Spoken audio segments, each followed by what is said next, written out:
இன்றைக்கி நம்ம பார்க்க போகிற ரெசிபி வந்து கப்பா ஃப்ரை.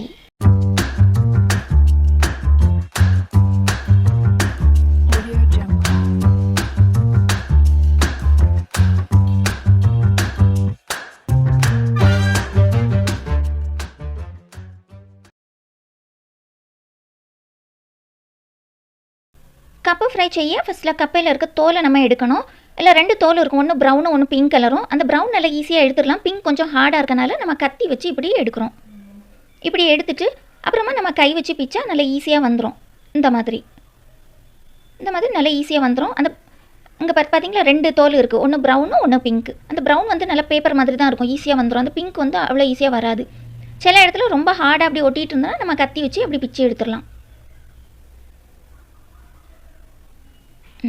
இந்த மாதிரி இதை நல்லா க்ளீன் பண்ண பிறகு அது வந்து இப்படி இருக்கும். இப்போ அது வந்து நம்ம வந்து சின்ன சின்ன பீசஸாக வெட்டுறோம். இது வந்து வெட்டுறதுக்கு கொஞ்சம் ஹார்டாக இருக்கும், அதனால் அதை வந்து ஒரு கட்டிங் போர்டுக்கு மேலே வச்சு ஃபஸ்ட்டில் இப்படி ரவுண்டாக சின்ன சின்ன ரவுண்ட் பீசஸாக வெட்டிட்டு அப்புறமா குட்டி குட்டி பீசஸாக வெட்டுவோம்.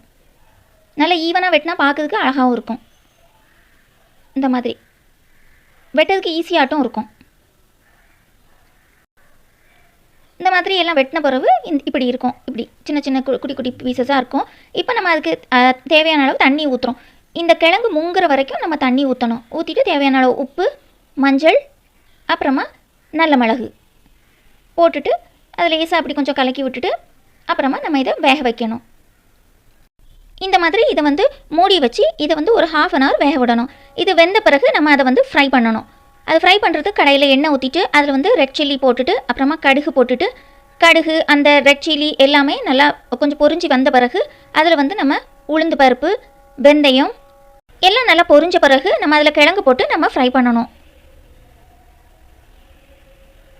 எல்லாம் கிழங்கையும் போட்டு நல்லா கிண்டி விட்ட பிறகு அதில் வந்து திருவி வச்ச தேங்காயை போட்டு திருப்பியும் அதை நல்லா கிண்டணும். நல்லா அந்த தேங்காய் வந்து அந்த கிழங்கு கூட நல்லா மிக்ஸ் ஆகுது வரைக்கும் நம்ம நல்லா கிண்டணும்.